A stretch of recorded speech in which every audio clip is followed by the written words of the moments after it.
मेरे सम्मानित साथियों, मैं एएस नुमानी बुंदेलखंड इंसाफ सेना का राष्ट्रीय अध्यक्ष हूँ।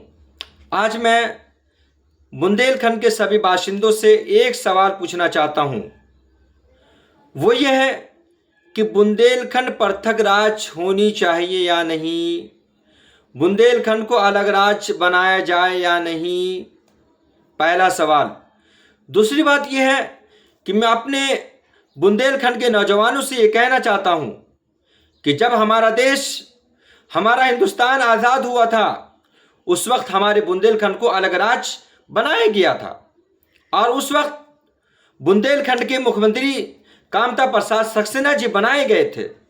लेकिन इत्तेफाक से और बदकिस्मती से जब देश के first prime minister Pandit Jawaharlal Nehru ji जब वो देश के प्राइम मिनिस्टर बने तो उन्होंने हमारे बुंदेलखंड को दो हिस्सों में अलग कर दिया, दो हिस्सों में उन्होंने बांट दिया।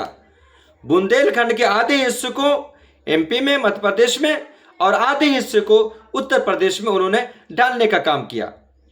जब से हमारा बुंदेलखंड अलग राज्य, जब से हमारा बुंदेलखंड अलग हुआ, टूट गया, दो हिस्सों में बांट दिया गया, उस दिन से लगातार बुंदेलखंड के बहुत सारे ऐसे क्रांतिकारी लोग हैं, बहुत सारे ऐसे सम्मानित साथी हैं जो लगातार बुंदेलखंड पृथक राज्य की मांग तो कर रहे हैं, इस मांग को उठा तो रहे हैं, लेकिन सरकार द्वारा, चाहे केंद्र की सरकार हो चाहे प्रदेश की सरकार हो, किसी भी तरीके से इतने बड़े कदम को नहीं उठाया जा रहा है। जबकि हमारे बुंदेलखंड में हीरे भी है, लाल रेत भी है, जिसे हम बालू कहते हैं। हमारे यहाँ कम से कम लाखों नहीं, करोड़ों, अरबों, खरबों रुपए की बालू से सरकार को राजस्व पहुंचता है और इस लाखों करोड़ों रुपए की वजह से पूरा प्रदेश फल फूल रहा है और हमारा बुंदेलखंड आज भी पिछड़ा हुआ है। आज भी हमारे बुंदेलखंड के नौजवान दूसरे प्रदेश में पलायन करने के लिए मजबूर हैं। आज भी हमारे बुंदेलखंड के छात्र छात्राएं वो दूसरे प्रदेश में और दूसरे सिटी में जाकर के, दूसरे डिस्ट्रिक्ट में जाकर के वो जो एजुकेशन हासिल करने के लिए मजबूर है।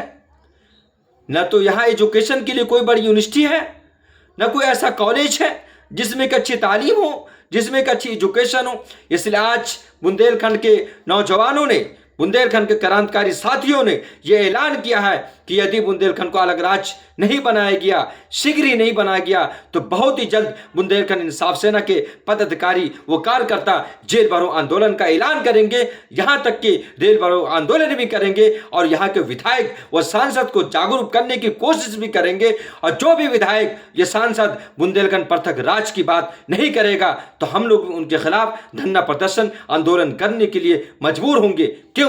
इसलिए कि बुंदेलखंड पृथक राज्य बनना यहाँ के लोगों के लिए, यहाँ के समाज के लिए, यहाँ के बाशिंदों के लिए, यहाँ के नागरिकों के लिए एक बड़ा सवाल है और ये एक जनहित का एक बड़ा मुद्दा है। इसलिए मैं विधायक और सांसद महोदय से, सभी से मैं हाथ जोड़ के निवेदन करना चाहता हूं कि सभी लोग इस आवाज़ को बुलंद करें और शीघ्र ही बुंदेलखंड पृथक राज्य बनाने की कोशिश करें। अन्यथा की स्थिति में हम लोग एक बड़ा कदम उठाने के लिए तैयार होंगे, जिसकी पूरी जिम्मेदारी शासन और प्रशासन की होगी।